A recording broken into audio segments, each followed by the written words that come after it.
The brass casings hit the concrete like falling rain. Clink, clink, clink. Master Sergeant Alexis Hawthorne bent at the waist, her fingers closing around another spent 7.62 NATO round. The November wind cut across Fort Bragg's range complex Charlie, carrying the acrobite cordite and the distant crack of rifle fire. She dropped the casing into the canvas bag hanging from her shoulder. It joined 300 others collected since dawn. This was her life now. 47 confirmed kills. A Bronze Star with Valor. The youngest female sniper in Army history to complete the Special Operations Target Interdiction course. And now she picked up other people's garbage. Alexis's jaw tightened as another group of shooters cycled onto the 1,000-meter line. She recognized the uniforms immediately. British DPM patterns mixed with American multicam. Joint training exercise. SAS operators working alongside Special Forces candidates. The kind of mission she used to lead. The scar tissue beneath her ACU sleeve itched. Phantom pain from an RPG blast that had ended her career 18 months ago. The shrapnel had torn through her left arm, severing tendons and destroying the fine motor control she needed to work a trigger. 3 surgeries had restored most of her function. But the Army didn't care about most. They cared about liability. So they demoted her, stripped her MOS, reassigned her to range maintenance while her medical discharge paperwork crawled through bureaucratic purgatory. She was a ghost haunting her own grave. "Oh, are you there?" "Shell picker." Alexis's spine stiffened. She didn't turn. "Yes, you, the one with the rubbish bag. Come here." The voice carried the clipped precision of British military aristocracy. Alexis finally looked up to see a SAS officer striding toward her.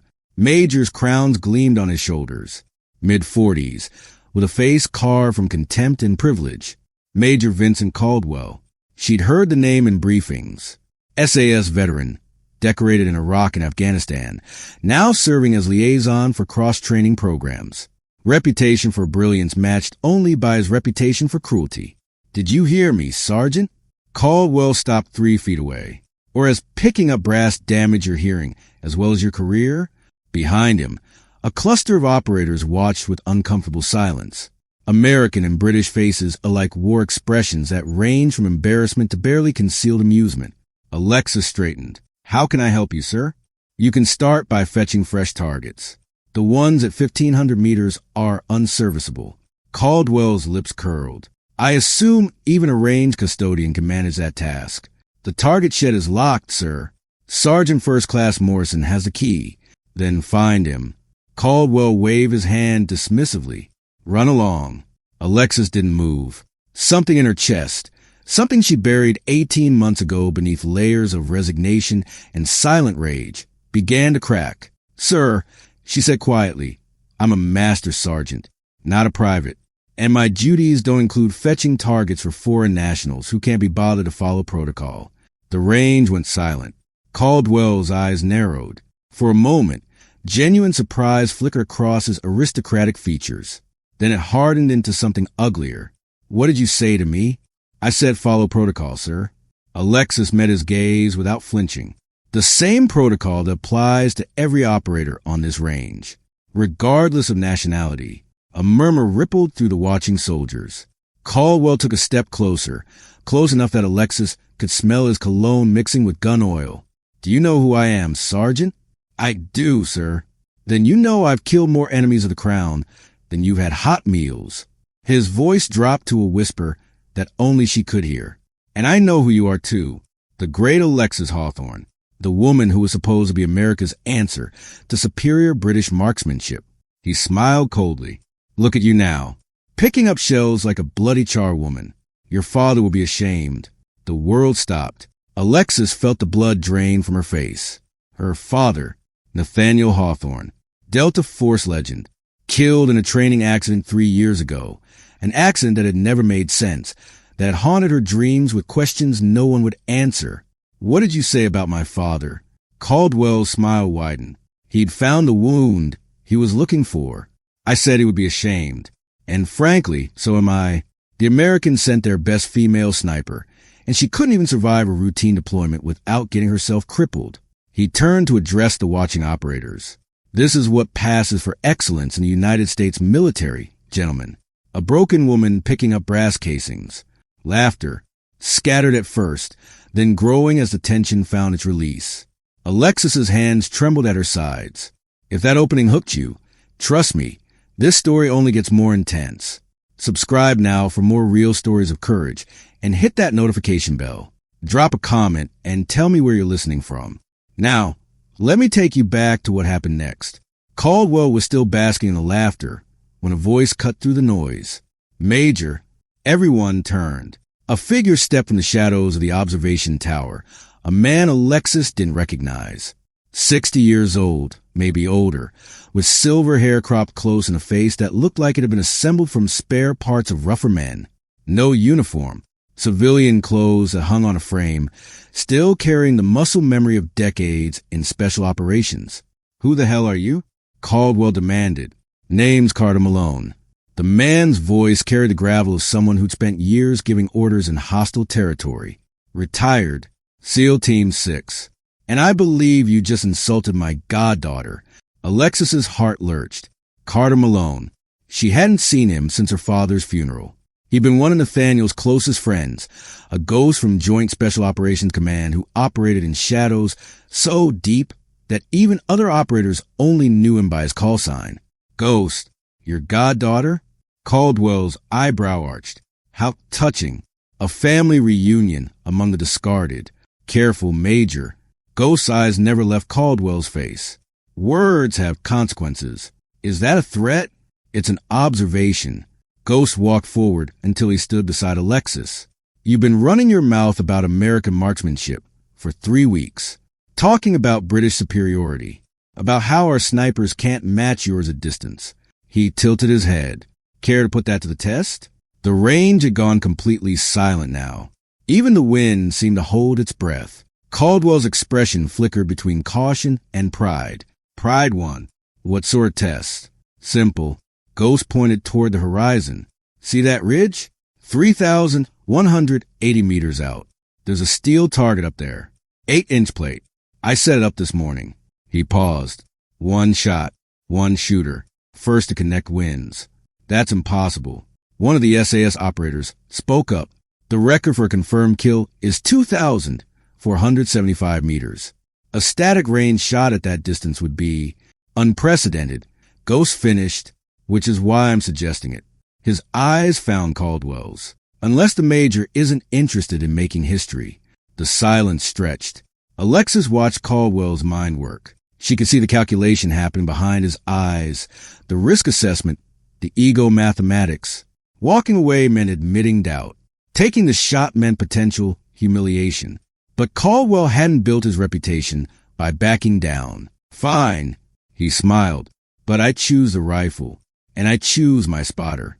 He gestured to one of his operators. "Sergeant Davies, if you please." "Fair enough." Ghost nodded. "And Alexis will take the second shot." "What?" The word escaped her before she could stop it. "You heard me." "I can't." Alexis's voice caught. "My arm. The nerve damage.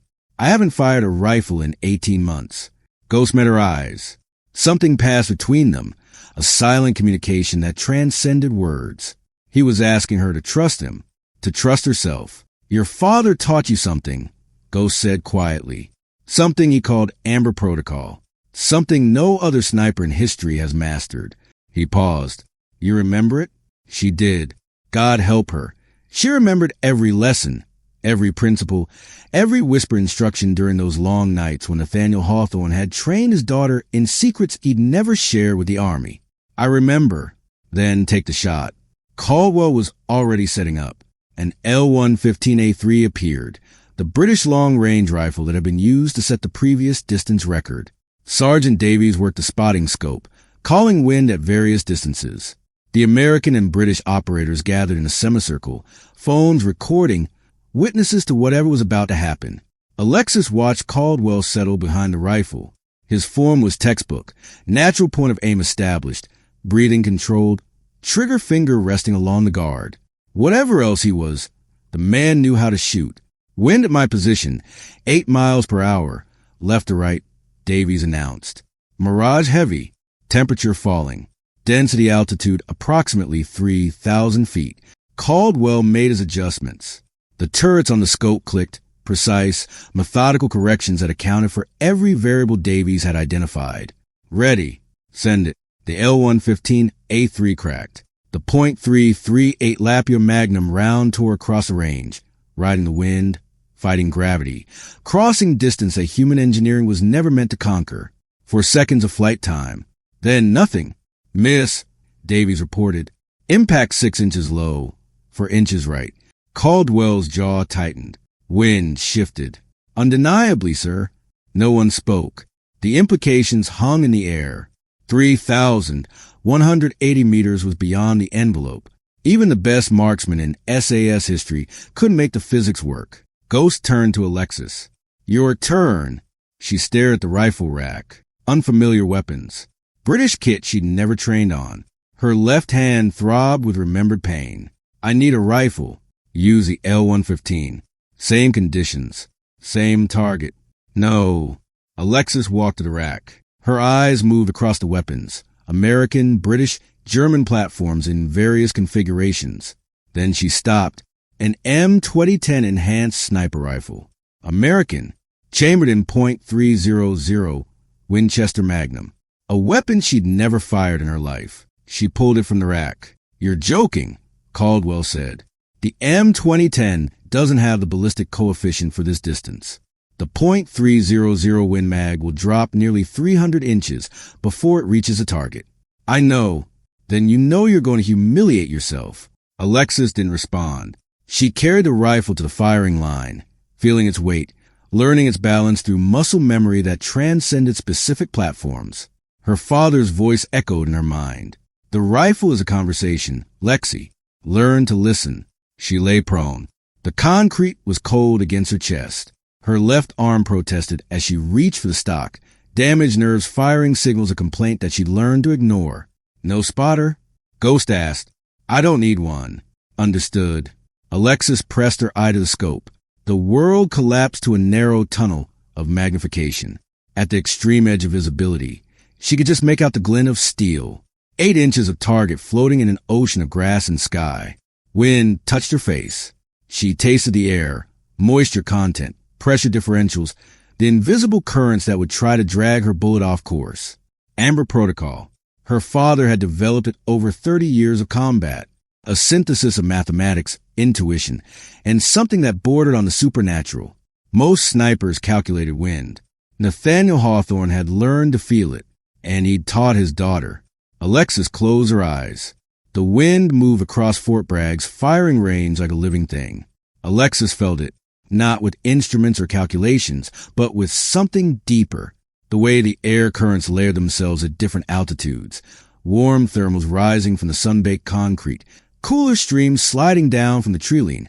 And above it all, the steady prevailing wind that would push her bullet west across 3,000 meters of hostile space. Her father's voice was a whisper in her memory. Math tells you where the bullet should go. Instinct tells you where it will go. Learn the difference, Lexi. Learn to feel the path before you fire. She made her adjustments. The turrets clicked under her fingers. Not the methodical corrections Caldwell had used, but something more fluid, intuitive. She wasn't calculating variables. She was having a conversation with physics. Her trigger finger found the steel curve. She's going to miss, Caldwell muttered. The .300 Win Mag doesn't have a velocity for this distance. Basic ballistics. Ghost said nothing. Alexis breathed. In through the nose, out through the mouth. Her heartbeat slowed. 60 beats per minute, then 50, then 40. The world contracted to a single point of focus. The target. 3,180 meters away. Impossible. She squeezed the trigger. The M2010 spoke. The round left the barrel at 2,800 feet per second, slower than Caldwell's .338 Lapua, fighting against more drop, more drift, more resistance. But Alexis had accounted for something the British sniper hadn't. The wind shear at 2,000 meters, where the thermal gradient from the concrete met the cooler air off the tree-line. There was a pocket of stillness, a bubble of calm air measuring maybe 40 feet across. If the bullet entered that bubble at exactly the right angle, it would ride the stillness like a surfer catching a wave, 4.5 seconds of flight time. Then, clang, the steel plate rang out across the range. For a moment, no one moved. Impact center mass, Davies reported. His voice was hollow. Direct hit. Chaos erupted.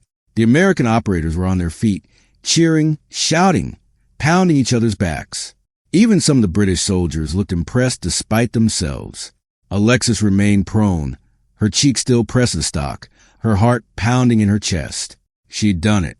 3,180 meters. A shot that defied physics. A shot that Amber Protocol had made possible. Bloody hell, someone whispered. Caldwell's face had turned the color of ash. He stared at Alexis as she rose in the firing line, his expression cycling through disbelief, fury, and something darker.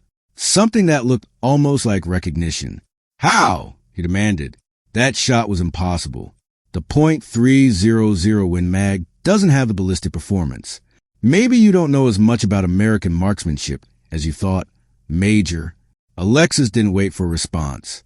She set the M2010 back on the rack and walked toward the observation tower, her legs trembling beneath her. Ghost fell into step beside her. Amber Protocol, he said quietly. I haven't seen anyone use it since your father. He taught me when I was 16. Alexis's voice was rough. Said it might save my life someday. It might do more than that. Ghost glanced over his shoulder. Caldwell was still standing at the firing line, surrounded by his operators, but utterly alone in his humiliation. We need to talk, Alexis. Somewhere private. About what? About why I'm really here. Ghost's jaw tightened. And about how your father really died. Alexis stopped walking. My father died in a training accident. Halo jumped gone wrong. The investigation was closed 3 years ago. The investigation was a cover-up. Ghost's eyes met hers. Nathaniel didn't die in any training accident, Alexis. He was murdered. The world tilted. Alexis felt the concrete shift beneath her feet. 18 months of grief, of questions, of nightmares that whisper impossible truths. All of it came crashing down in a single moment. What are you talking about? Not here. Ghost glanced at the soldiers, still celebrating on the range. My truck is in the parking lot. Black Suburban, West Side. Meet me there in 20 minutes. He paused. And don't tell anyone you're coming. He walked away, leaving Alexis alone with the weight of his words. 23 minutes later, she climbed into the passenger seat of a dusty black Suburban. Ghost sat behind the wheel, a manila folder thick with documents resting in his lap. Close the door. She did. What you're about to hear doesn't leave this vehicle. Ghost's voice had shifted, no longer casual authority of a retired operator, but something harder, something that carried the gravity of classified operations and buried secrets. Your father spent the last 2 years of his life investigating something that got him killed. What kind of something? Ghost opened the folder. Inside were photographs, surveillance images, satellite captures, faces she didn't recognize and some she did. Politicians, military officers, intelligence operatives from half a dozen countries. They call themselves a covenant.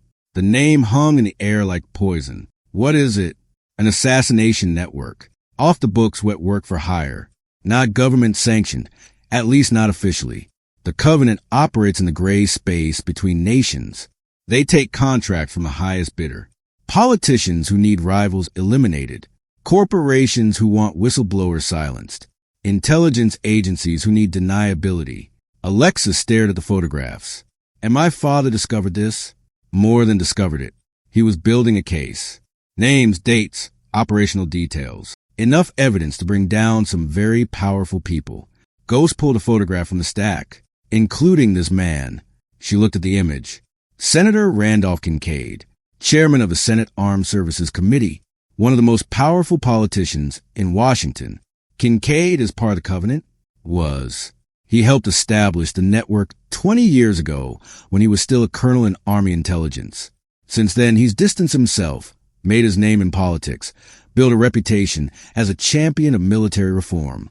Ghost's voice hardened. But your father had evidence linking Kincaid to at least 3 assassinations. Evidence that would have ended his career and put him in prison. Then why didn't my father expose him? Because your father was more interested in justice than revenge. Ghost pulled another document from the folder. 3 days before he died, Nathaniel wrote this. It was a handwritten letter. Alexis recognized her father's precise script immediately. Carter, if you're reading this, I'm already dead. The Covenant knows I'm close. They'll make it look like an accident. They always do. Don't let Alexis come after them. She's not ready. The shot she could make, but the weight? That's something else entirely. Kincaid is guilty, but he's also our best chance at dismantling the network. He's turned. He wants out. Give him the chance I couldn't. Protect my daughter. Teach her what I didn't have time to teach. And when she's ready, if she's ever ready, give her my journal. The cipher key is her mother's maiden name. Amber Protocol isn't just about shooting Carter. It's about knowing when not to pull the trigger. Nathaniel. Alexis read the letter 3 times. Her father's handwriting blurred through tears she refused to let fall. Every loop of his cursive, every careful stroke of his pen, carried a weight she hadn't anticipated. He'd known he was going to die, and he'd spent his final days worrying about her. He left me the journal. Her voice was barely a whisper. In his will, I thought it was just memories, training notes. I couldn't make sense of most of it, because it's written in cipher. Ghost reached beneath his seat and produced a leather-bound book, war at the edges, pages thick with handwritten text. Your mother's maiden name is the key. Alexis took the journal. Her hands trembled as she opened it. Morrison. Her mother had died when Alexis was 7. Cancer, the cruelest enemy. Her father used to say, one you couldn't put crosshairs on. She whispered the name, and suddenly the jumbled letters on the page began to resolve into words. A substitution cipher, elegant in its simplicity. Something her father had taught her during those long summer evenings when other kids were playing, and Alexis Hawthorne was learning the fundamentals of tradecraft. Oh my God! The first page was a list of names. Covenant operatives. Their positions, their covers, their methods. Some had been crossed out, eliminated, Alexis realized, by her father or his allies. Others remained active, and one name stood out above the rest. Major Vincent Caldwell. Caldwell, she breathed, the man who just humiliated me on the range. He's Covenant, field commander for European operations. Ghost's voice was grim. Recruited from SAS 15 years ago. Officially still serving Her Majesty's government. Unofficially, he's responsible for at least a dozen high-profile assassinations. The pieces clicked together. Caldwell's presence at Fort Bragg, his comments about her father, the way he'd watched her after she made the impossible shot. He knows who I am. He knows exactly who you are. And now he knows what you're capable of. Ghost started the engine, which means we have a problem. Where are we going? Somewhere safe. A place where I can brief you properly.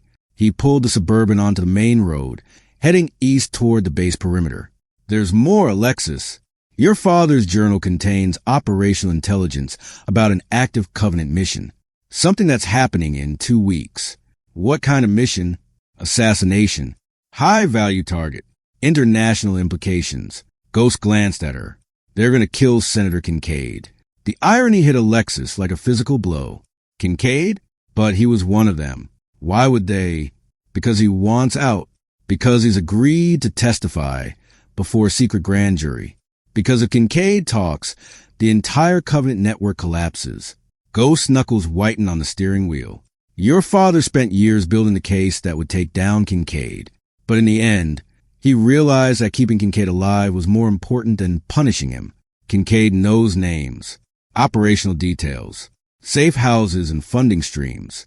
He's the key to destroying the whole network. And the Covenant knows he's going to flip, which is why they've activated their best asset to eliminate him. Ghost paused. Caldwell will be the shooter. The Suburban pulled into the parking lot of an abandoned warehouse on the outskirts of Fayetteville. Ghost killed the engine and turned to face her. The assassination is scheduled for November 22nd. Edinburgh, Scotland. There's an international sniper symposium happening at Edinburgh Castle. Security conferences, weapons demonstrations, the kind of event that attracts military personnel from 24 countries. Kincaid is delivering the keynote address. Perfect cover for Caldwell to operate. And you want me to stop it? I want you to finish what your father started. Ghost's eyes held hers. Alexis, the Covenant murdered Nathaniel because he got too close. They stripped you of your career, your purpose, your identity, because they needed you broken and invisible. Every humiliation you've suffered in the past 18 months, every assignment to range maintenance, every sideways glance from soldiers who used to respect you, that was them, isolating you, neutralizing you. Rage burned in her chest. Cold, clean rage. How do I know you're telling the truth? You don't. Ghost reached into his jacket and produced a small USB drive. But this contains encrypted communications between Caldwell and his handlers, mission parameters for Edinburgh, satellite imagery of his planned firing position, and a list of every Covenant operative who will be providing security for the hit. He pressed the drive into her palm. Take it to the base SCIF tonight. Use your old clearances. I made sure they're still active. Verify everything I've told you. Alexa stared at the drive. It was lighter than she expected. And if it checks out, then you have a choice to make. Ghost's voice softened. Your father wanted you protected, Alexis. He didn't want you walking into this war. But you're not the 16-year-old girl he trained anymore. You're a decorated combat sniper with more kills than half the operators in SOCOM. And you just made a 3,000-meter shot with an unfamiliar rifle. He paused. The only question is, what do you want to do with that capability? What did she want? Revenge. The word pulsed in her mind like a heartbeat. Vincent Caldwell had murdered her father. He'd stood on that range and mocked her grief. He'd called her a shell picker, a charwoman, a disgrace to Nathaniel Hawthorne's memory. She wanted to put a bullet through his skull, but her father's letter echoed in her memory. Amber Protocol isn't just about shooting. It's about knowing when not to pull the trigger. If I stop the assassination, she said slowly, Kincaid lives. He testifies. The Covenant falls. That's the mission. And Caldwell will be exposed, arrested, tried for treason. Ghost's jaw tightened, or killed resisting, depending on how the operation unfolds. Alexis turned the USB drive over in her fingers. I'll need equipment. A rifle system capable of working at extreme distance. Spotting scopes, wind meters, a secure communications package. She looked up, and I'll need to train.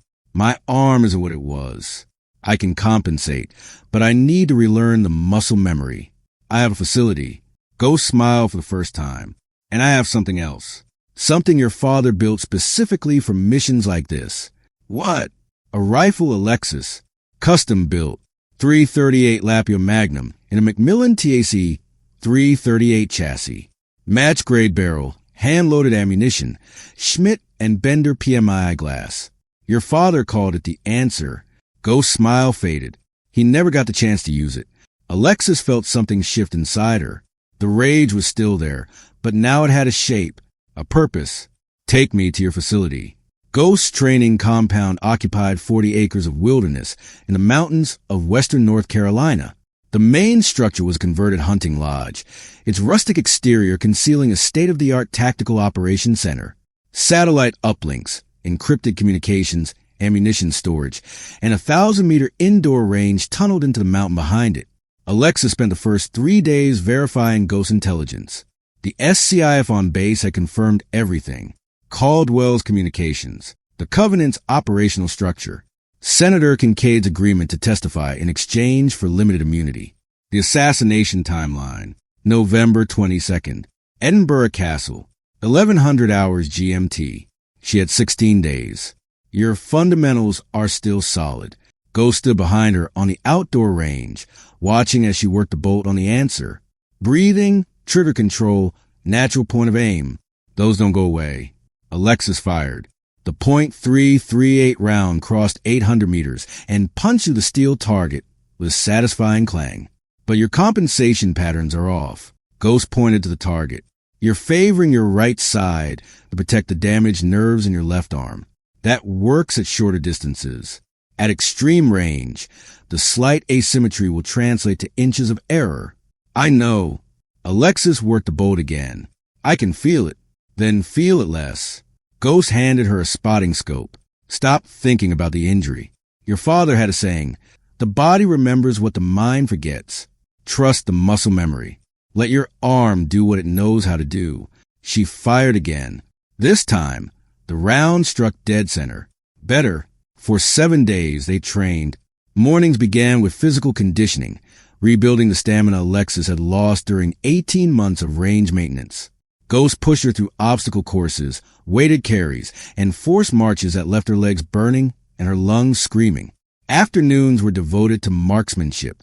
The answer became an extension of her body. She learned its quirks, its preferences, the way it responded to different ammunition lots and environmental conditions. Ghost set up targets at distances ranging from 400 to 1,800 meters, forcing her to calculate wind, elevation, and temperature under time pressure. Evenings were reserved for mission planning. Caldwell's firing position is here. Ghost pointed to a satellite image spread across the operations table. The Scott Monument, 370 meters from the castle's main courtyard, where Kincaid will deliver his address.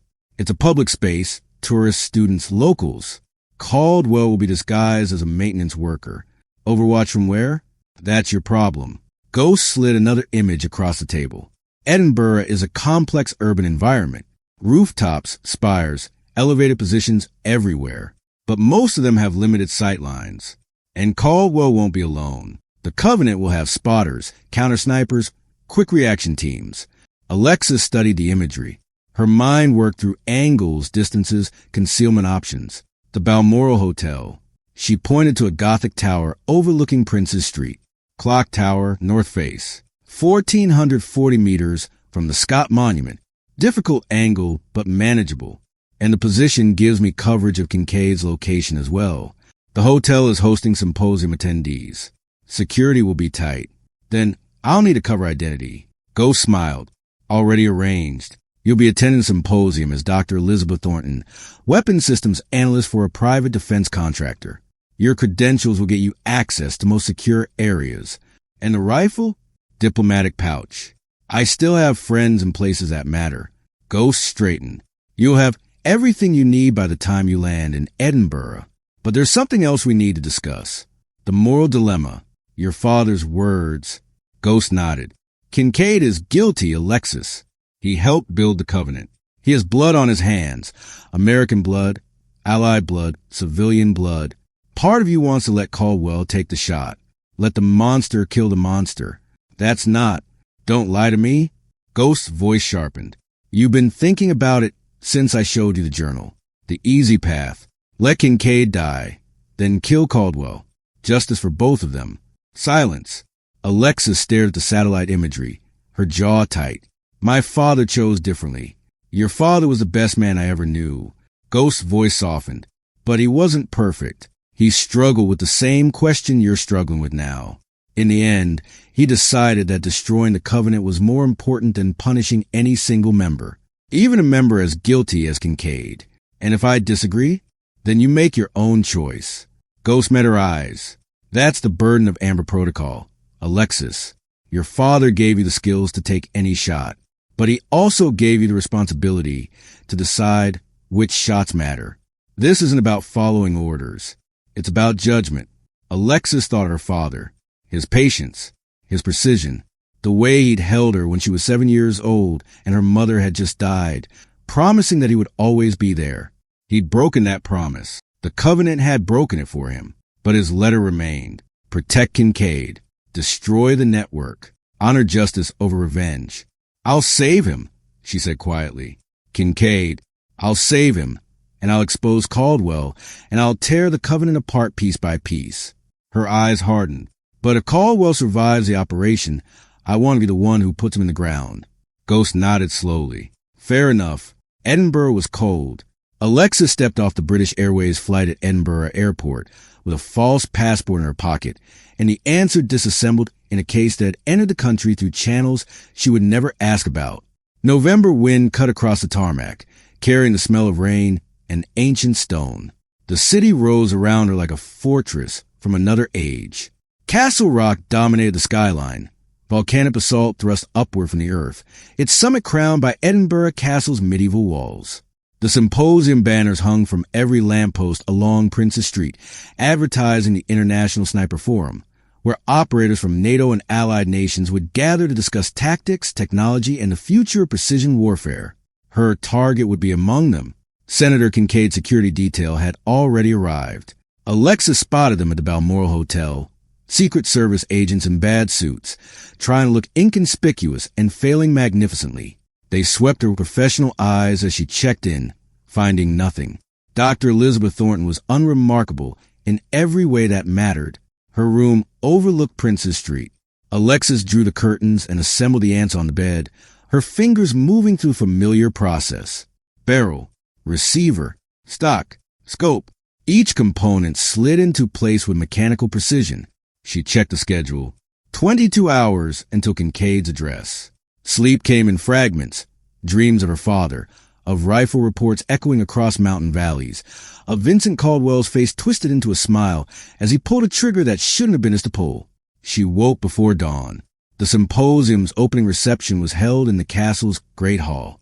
Alexis moved through the crowd in a charcoal dress that concealed a ceramic knife strapped to her thigh. Military officers from a dozen countries mingled beneath medieval tapestries, their conversations a mix of technical jargon and political maneuvering. She spotted Caldwell immediately. He stood near the bar, resplendent in SAS dress uniform, surrounded by admirers hanging on his every word. His eyes swept the room with the casual alertness of a predator, cataloging faces, positions, potential threats. They found Alexis. For a moment, recognition flickered in his gaze. Then it vanished, replaced by the polished mask of a professional charmer. Dr. Thornton, I believe? He approached her. Alexis forced her heartbeat to steady. Major Caldwell, your reputation precedes you, as does yours. He accepted a whiskey from a passing server. I've read your papers on long-range ballistics. Impressive work for someone without military experience. I prefer the academic approach. Alexis smiled. Less messy. Indeed. Caldwell's eyes searched hers. Tell me, Doctor, have we met before? You seem familiar. I have one of those faces. He didn't believe her. But he also couldn't place her. The shell-picking custodian from Fort Bragg was a world away from the polished academic standing before him now. Well, perhaps our paths will cross again. The symposium runs through Sunday.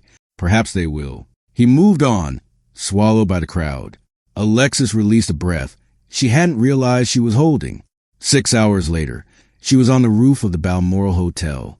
The clock tower access had required a bribe, 200 pounds to a maintenance supervisor who asked no questions and would remember nothing. The space was cramped, cold, and perfect. A narrow window overlooked Princess Street, giving her an unobstructed view of both the Scott Monument and Edinburgh Castle's main courtyard. She established her position. The Answer's bipod deployed on a sandbag she'd smuggled in that morning. Her Kestrel wind meter measured gusts at 12 knots, variable. Temperature was 41 degrees Fahrenheit. Humidity 73%. Altitude 420 feet above sea level. She calculated the range. 1,440 meters to the Scott Monument. 372 meters from the monument to the castle courtyard. If Caldwell took position as expected, she would have a shot. A difficult shot.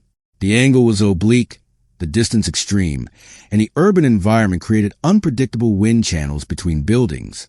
But Amber Protocol whispered in her memory, and her father's voice guided her calculations. 8 hours until the address. Ghost communication came through the encrypted earpiece at 0300. Sierra 1, this is Ghost. Confirm position. Position confirmed. Eyes on target area. Covenant has activated. 3-man spotter team identified. 1 at Waverly Station, 1 in Princess Street Gardens, 1 mobile. QRF standing by at Safe House on Royal Mile. And Caldwell, no visual yet. He's running dark. Ghost paused. Kincaid's detail has been briefed. They know something's coming, but they don't know from where. They need to cancel the address. Kincaid refused. Says he won't let terrorists dictate his schedule. Disgust-colored Ghost's voice. The man has more ego than sense. Then I'll handle it. You always were your father's daughter. The line went silent. Dawn broke over Edinburgh. The city stirred a life below her. Tourists, students, workers beginning their daily routines, oblivious to the violence coiled beneath the surface. Alexis watched the Scott Monument through her scope, tracking every maintenance worker, every tourist, every pigeon that landed on its Gothic spire. At 0700, she saw him. Caldwell emerged from a service entrance at the monument's base. He wore coveralls and carried a toolbox. Nothing unusual for a maintenance worker performing routine checks. But Alexis recognized his gait, the way his shoulders moved, the predatory awareness that never left his eyes. Ghost, I have visual on Caldwell. Scott Monument, ground level. Moving to elevation. Copy. Timeline, 4 hours to the address. He's getting into position early. Alexis tracked Caldwell's ascent through the monument's narrow interior. Her scope followed his shadow as it flickered past windows, climbing higher, settling into a concealed position 200 feet above street level. Perfect angle to the castle. Perfect angle to Senator Kincaid. Her finger rested against the answer's trigger guard. At this distance, she could take the shot now. End Caldwell's mission before it began. Remove the threat with surgical precision. But that would leave the Covenant intact. The spotters would scatter. The QRF would extract. The network would go underground, resurface somewhere else, continue its bloody work. And Senator Kincaid, guilty, complicit, but also the key to destroying everything, would never testify. Patience. Her father's voice echoed in her mind. The shot you don't take is sometimes the most important one. Alexis settled behind the scope and waited. At 0830, Senator Kincaid's motorcade arrived at Edinburgh Castle. 3 black Range Rovers climbed the Royal Mile, their armor-plated bodies reflecting weak November sunlight. Secret Service agents in tactical vests formed a protective cordon as Kincaid emerged, gray-haired, distinguished, wearing the carefully cultivated gravitas of a man who'd spent 30 years in Washington. Alexis watched him through her scope. This was the man her father had spent years investigating. The architect of the Covenant, a murderer in a senator's suit. And now she was risking her life to save his. The irony burned in her throat. Sierra 1, Kincaid is in position. Address begins in 130 minutes. Copy, Ghost. Caldwell. Static. Monument position. 200 feet elevation. No weapon visible yet. He's waiting for crowd. The symposium attendees began gathering in the castle's main courtyard. Military officers, defense contractors, intelligence professionals. 500 people packed into a space designed for medieval ceremonies, their bodies providing cover and chaos in equal measure. At 10:30, Caldwell moved. Alexis saw the glint of metal through the monument's observation window. A rifle barrel, long, suppressed, angled toward the castle. She adjusted her scope, compensating for the distance and angle. Ghost, Caldwell is armed. I have visual on his weapon. Looks like a Seiko Tirji 42. 338 Lapua. Same caliber as the answer. He knows his ballistics. The crowd below continued to swell. Symposium officials tested microphones on the castle's temporary stage. Kincaid worked the crowd, shaking hands, flashing the smile that had won 6 elections. 20 minutes. Alexis calculated wind conditions. The channel between buildings had shifted. A thermal gradient from the castle's ancient stones mixing with cooler air off the Firth of Forth. Variable gusts up to 15 knots. Sierra 1, conditions are degrading. Wind variable, 12 to 15 knots. Temperature dropping. Acknowledge. Maintain position. Her left arm throbbed. The damaged nerves protested the cold, sending phantom pain signals that she forced herself to ignore. Ghost's words echoed in her memory. Stop thinking about the injury. She adjusted her grip on the answer. The rifle steadied. At 10:55, Senator Kincaid took the stage. Distinguished guests, military leaders, fellow defenders of freedom. His voice carried across the courtyard, amplified by speakers that turned his political rhetoric into a kind of performance. Alexis tuned it out. Her entire world had collapsed to a single point of focus. The Scott Monument, Caldwell's position, the 8-inch window where his rifle barrel protruded. Sierra 1, Caldwell is acquiring target.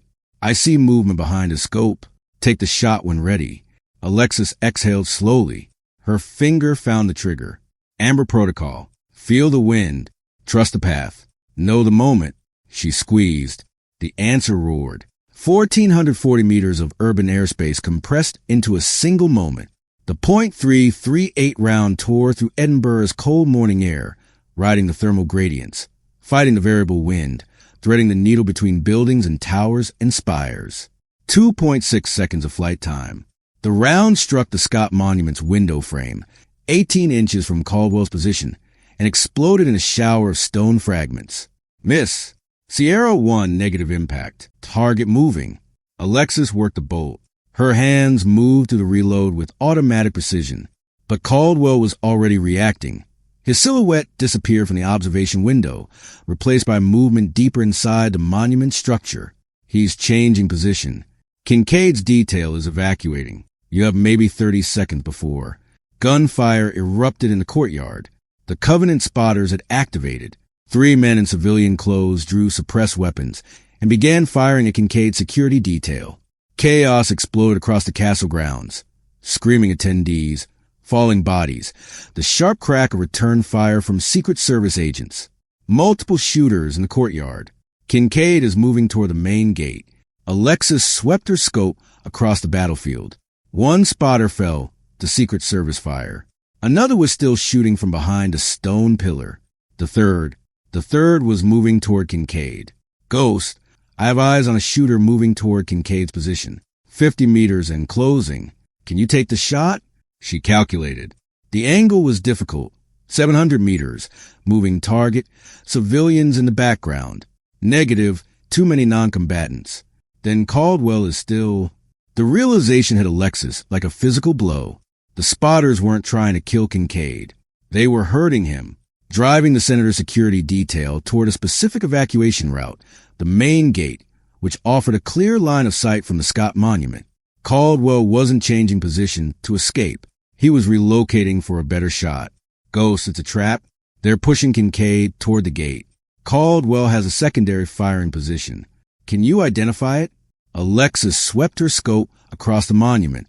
The structure was a maze of Gothic arches, spiral staircases, and observation platforms. Finding Caldwell would take time she didn't have. Think.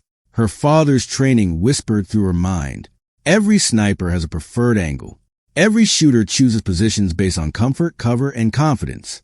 Caldwell was British. SAS, trained in the same schools as the world's best urban marksman. He would choose a position that maximized concealment while offering a stable platform. The Northwest Gallery. Alexis shifted her aim. 300 meters higher than Caldwell's original position. The gallery offered a steep angle that would punch through Kincaid's security cordon like a hammer through glass. She saw him, a silhouette behind a narrow window, rifle shouldered, crosshairs finding their mark. Ghost, I have visual. Northwest Gallery. He's taking the shot. Then beat him. Alexis breathed. Her finger found the trigger. The answer settled against her shoulder. Caldwell's rifle cracked. She fired. 2 bullets crossed Edinburgh's sky. Caldwell's round struck first, punching through the crowd, seeking Senator Kincaid's skull. But the chaos below had shifted the senator's position by 18 inches. The .338 Lapua grazed his shoulder instead of destroying his brain, spinning him sideways as a security detail threw their bodies on top of him. Alexis's round arrived half a second later. The answer's bullet screamed across 1,400 meters of cold Scottish air, fought through unpredictable wind channels, and slammed into the Northwest Gallery's window frame. Stone exploded. The bullet ricocheted, not a killing shot, but enough. Caldwell's second attempt went wide. Kincaid is down but alive. Repeat, target is wounded but breathing. Caldwell. Alexis kept her eye pressed to the scope. The Northwest Gallery was a chaos of dust and debris. Through the haze, she saw movement, a figure rising, grabbing go bag, disappearing into Monument's interior. He's mobile, heading for extraction. QRF is activating. 4-man team moving from the Royal Mile safe house. I need to get down there. Negative, Sierra 1. Maintain position and provide overwatch. Ghost if Caldwell escapes. Then we track him. But Kincaid isn't secure yet, and the courtyard is still hot. Alexis forced herself to stay on the scope. The battle below was winding down. 2 of the Covenant spotters were dead. Their bodies sprawled across the ancient stones of Edinburgh Castle. The third had disappeared into crowd, wounded from the blood trail Alexis could see through her magnification. Kincaid's security detail had formed a human barrier around the senator. Medics were working on his shoulder wound. Alive, conscious, angry, good enough. Ghost. Courtyard is stabilizing. I'm moving to intercept Caldwell. A long pause. Then understood. Go weapons free. Covenant operatives are hostile targets. Alexis broke down the answer with practice efficiency. In 45 seconds, the rifle was secured in its case. She descended the clock tower's maintenance ladder, emerged into the hotel's service corridor, and moved toward the rear exit. The streets of Edinburgh had erupted into chaos. Police sirens wailed from every direction. Ambulances screamed toward the castle. Tourists fled in panic waves, their phones capturing footage that would dominate the news cycle for weeks. Alexis pushed through the crowd, her ceramic knife pressed against her thigh beneath the charcoal dress. Ghost's voice crackled in her earpiece. Covenant QRF is moving south on George IV Bridge. For operatives, civilian clothes, carrying concealed weapons. Extraction route? Likely the Cowgate. There's a parking garage with vehicle access to the A702. If Caldwell reaches that garage, he's gone. Alexis changed direction. The Cowgate was Edinburgh's underbelly, a medieval street running beneath the city's newer construction, dark and narrow and perfect for extraction. She descended through Merchant Street, moving faster now, her training overriding the civilian disguise she'd worn for 3 days. She found the first operative at the entrance to the parking garage. He was young, late 20s, athletic build, eyes scanning the crowd with professional attention. He didn't see Alexis until she was 3 feet away. "Excuse me," she said. "Do you know how to get to—" Her knee drove into his groin. As he doubled over, her elbow cracked against his temple. He fell. 3 operatives remaining. Alexis stripped the unconscious man's weapon, a Glock 19 with suppressor, and continued into the garage. The space was dim and cold. Fluorescent lights flickered overhead, casting pools of illumination across concrete pillars and parked vehicles. Her footsteps echoed off walls that had witnessed centuries of Edinburgh's hidden history. She heard voices ahead. 2 men speaking rapid German, a language she recognized from her father's training. Covenant operatives from the German cell, providing extraction support. Target is 30 seconds out. Get the vehicle ready. What about the Americans? Not our problem. Caldwell is the priority. Alexis moved between parked cars, her Glock raised. She reached the extraction point in time to see a black Mercedes pulling out of its base, and a third operative stepping from behind a pillar with his weapon aimed at her chest. He fired. Alexis dropped. The round passed through the space where her head had been. She rolled behind an SUV's wheel well, returning fire. Her shot caught the operative in the thigh, spinning him sideways, his weapon clattering to the concrete. The Mercedes accelerated toward the exit. No time. Alexis rose, aimed, and put 2 rounds through the vehicle's rear window. Glass shattered. The car swerved, clipped a pillar, and ground to a halt with steam rising from its crumpled hood. The driver's door opened. Caldwell emerged. He moved like the predator he was, smooth, economical, his Sig Sauer P2 26 tracking toward her position. Blood streaked his face from Alexis's earlier shot, but his eyes were clear, focused, unafraid. "You." Recognition flickered in his expression. The shell picker. "Hello, Major." They faced each other across 15 feet of parking garage concrete. 2 marksmen, 2 weapons, 2 heartbeats waiting for the other to make a mistake. "Your father had the same look in his eyes," Caldwell said. "Right before I killed him." Alexis's blood turned to ice. "You admit it. Why not? We're both dead anyway." Caldwell's smile was a wound. "The Covenant doesn't tolerate failure. You ensure that Kincaid survives. My masters will be displeased. Then come in. Testify. Help us destroy them." "Testify." Caldwell laughed. "Against what? A network that doesn't exist? Contracts that were never signed? Assassinations that were always attributed to convenient enemies?" He shook his head. "You don't understand what you're fighting, girl. The Covenant isn't an organization. It's an idea. It's the understanding that some problems can only be solved through precision violence. My father didn't believe that. Your father was naive." Caldwell's weapon steadied. He thought evidence mattered. That justice was more than a word politicians use to win elections. He thought he could change things. His eyes hardened. "I showed him the truth." Alexis felt the rage rising in her chest. Cold, clean, devastating. Pull the trigger. It would be so easy. 1 shot, said a mass, and the man who murdered her father would never hurt anyone again. Justice. Revenge. Do it. Caldwell whispered. I can see it in your eyes. The same fire your father had. The same righteous fury. He laughed softly, but he hesitated too. At the end, he had me in his sights, and he hesitated. Cost him his life. Alexis's finger tightened on the trigger. Amber Protocol. Her father's voice echoed from somewhere deep in her memory. The shot you take doesn't define you, Lexi. The shot you don't take. That's who you really are. Alexis lowered her weapon. No. Caldwell's expression flickered. No. You want me to kill you? The realization crystallized in her mind. You want a clean death, warrior to warrior, sparing you the humiliation of capture, trial, exposure. You want to die a legend. Alexis's voice hardened. But that's not how this ends, Caldwell. You don't get to be a martyr. You get to be a cautionary tale. The SAS hero who betrayed his country for money. The assassin who murdered American soldiers for an organization that will disown you the moment you're in custody. Caldwell's mask cracked beneath the predator's composure.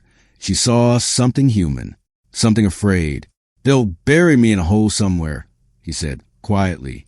No trial, no record, no acknowledgement that I ever existed.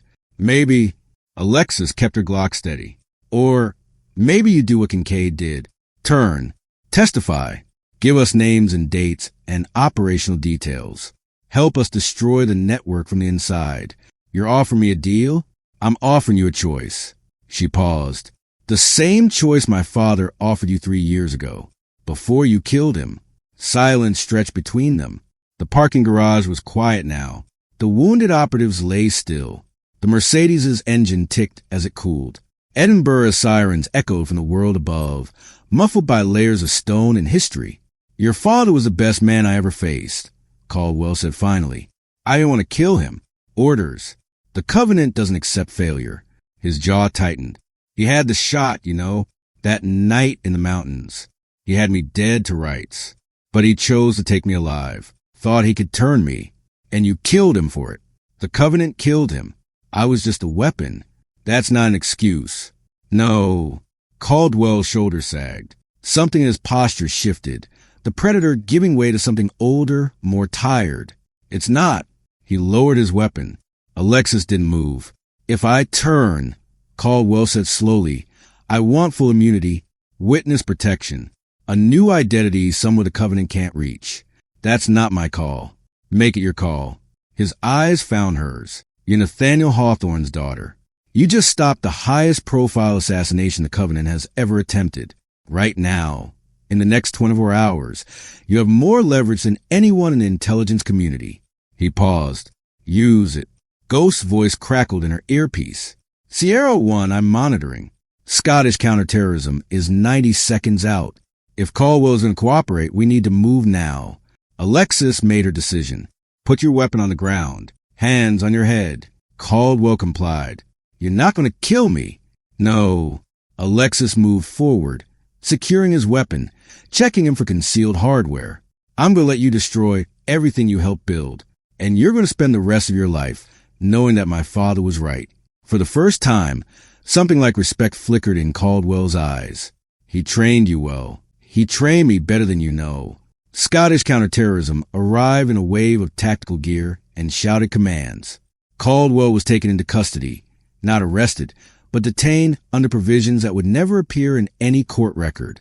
Ghost contacts in the intelligence community ensured that the right people were briefed.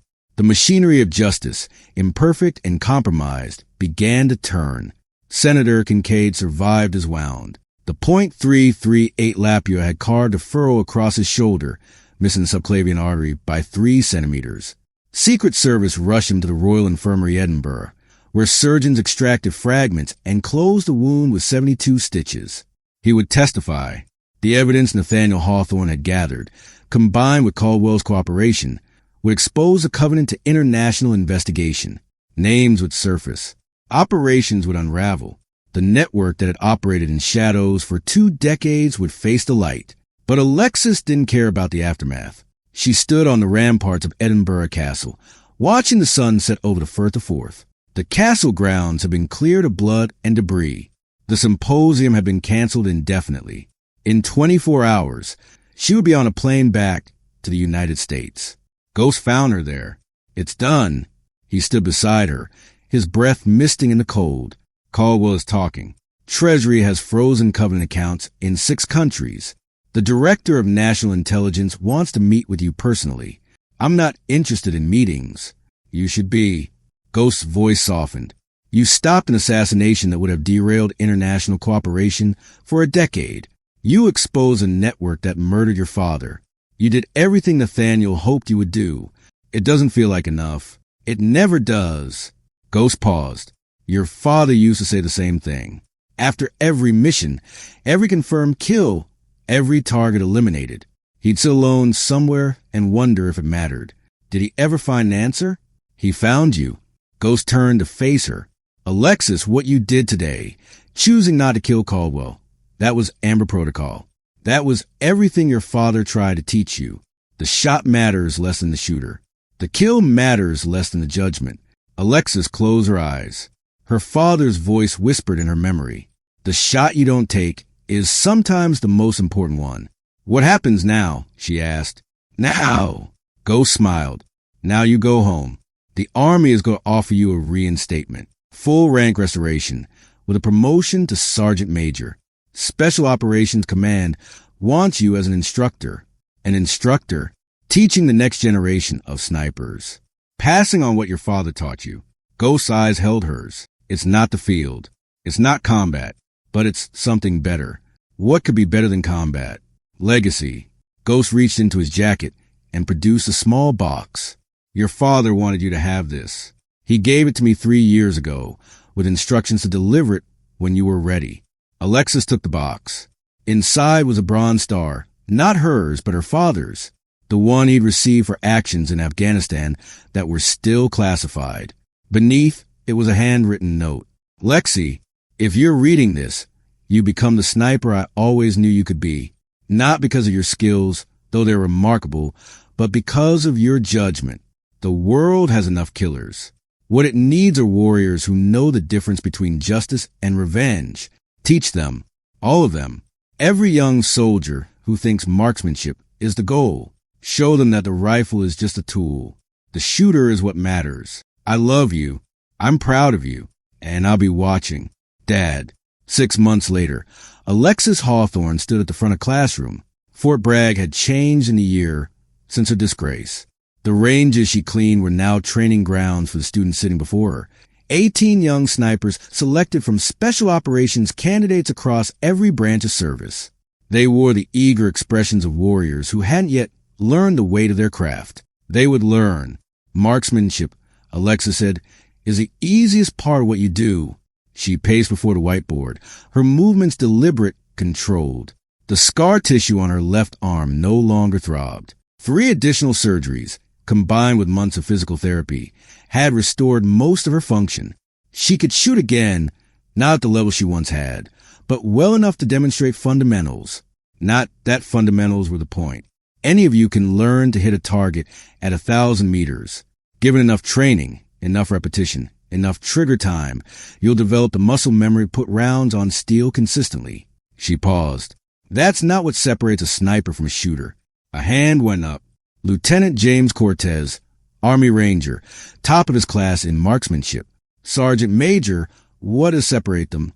Judgment. Alexis turned to face the room. The understanding that every shot you take or don't take has consequences that extend beyond the target. The awareness that you're not just a weapon. You're a decision maker. Every squeeze of the trigger is a choice. She pulled up a satellite image on the screen behind her. Edinburgh Castle. 6 months ago, I had a clear shot at a Covenant operative named Vincent Caldwell. He was a murderer, a traitor, the man responsible for my father's death. Her voice remained steady. I chose not to kill him. Murmurs rippled through the classroom. Some of you are thinking that was weakness, sentimentality, that I let emotion override mission objectives. Alexis met their eyes, one by one. You're wrong. Killing Caldwell would have been the easy choice. Clean, satisfying, final. But it would have accomplished nothing except my own emotional gratification. She clicked to the next image. Vincent Caldwell in handcuffs, being led from a secure facility by federal marshals. Taking him alive gave intelligence services access to 20 years of Covenant operations. Names, dates, methods.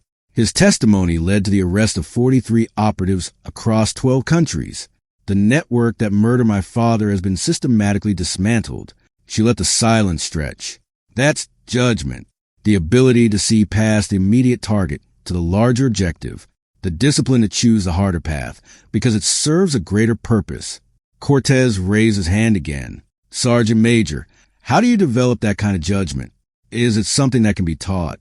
Alexis thought of her father, his patience, his precision, the way he'd trained her in Amber Protocol during those long summer evenings when other teenagers were concerned with trivial matters. Yes, she said, it can be taught, and that's why you're here. She spent the next 3 hours working through scenarios. Hostage situations where the shot was available, but the consequences were uncertain. Urban environments where collateral damage would undermine strategic objectives. Moral dilemmas that had no clean answers, only choices that reveal character. The students struggled. They argued. They made mistakes. Good. After class, Alexis retreated to her office. The space was small, a converted storage room with a desk, 2 chairs, and a single window overlooking Range Complex Charlie. She could see the 1,000-meter line from her position. Young soldiers cycled through training rotations, their rifles cracking in steady rhythm. The brass casings fell like rain. Someone else picked them up now. Ghost's voice echoed in her memory from their final conversation before she'd left Edinburgh. You're going to spend the rest of your career watching other people do what you were born to do, training them, advising them, sending them into harm's way while you stay behind. He'd paused. Are you ready for that? She hadn't known the answer then. She knew it now. A knock at her door interrupted her thoughts. Come in. The door opened to reveal a young woman in army fatigues. Private First Class Sarah Mendez, 22 years old, recently assigned to the sniper training program. She carried a rifle case, an M24 that had seen better days, and wore an expression of nervous determination. Sergeant Major, I was hoping you could help me with something. Sit down, Private. Mendez sat. Her hands trembled slightly as she opened the rifle case. I've been struggling with my windage calculations. The instructors say I'm overcompensating, but I can't seem to find the right balance. Alexis studied the young soldier. She saw herself 6 years ago, before Afghanistan, before the RPG, before the world had taught her the cost of excellence. Show me your math. Mendez produced a notebook filled with calculations. Alexis reviewed them, noting the errors, the patterns, the places where technical knowledge had outpaced intuitive understanding. You're calculating the wind, she said finally. That's your problem. I don't understand. You're treating wind as a mathematical problem. Inputs and outputs. Variables you can control through formula. Alexis set the notebook aside. Wind isn't math. It's conversation. You have to learn to feel it. Mendez's expression shifted. Confusion giving way to curiosity. Can you teach me how? Alexis looked out the window at Range Complex Charlie. The November sun was setting. The same sun that had risen on her humiliation 18 months ago, when she'd been a shell picker, a disgrace, a ghost haunting her own grave. Now she was something else. A teacher, a mentor, a link in a chain that stretched back through her father, through Ghost, through generations of warriors who understood that the weapon was never the point. Yes, Alexis said, I can teach you. She rose from her desk, grabbed her jacket, and headed for the range. Mendez followed. The brass casings crunched underfoot as they walked. Spent shells from other soldiers' training, the detritus of craft that never stopped demanding excellence. Alexis barely noticed them anymore. She had more important things to teach. Behind her, Fort Bragg's ranges crackled with rifle fire. Young snipers learned their fundamentals, developed their skills, discovered the limits of their capability. Some would wash out. Others would graduate to active operations, deploy into theaters where their training would be tested against enemies who offered no second chances. A few, a very few, would learn what Alexis had learned, that the shot mattered less than the judgment behind it. That Amber Protocol was never about marksmanship, that the warriors who changed history weren't always the ones who pulled the trigger. Sometimes they were the ones who chose not to. Alexis Hawthorne reached the firing line, positioned Mendez behind an M24, and began to teach. Above them, the sun sank toward the horizon. Another day ended at Fort Bragg. Another generation of snipers began their education. And somewhere, in whatever place warriors went when their work was done, Nathaniel Hawthorne watched his daughter and smiled.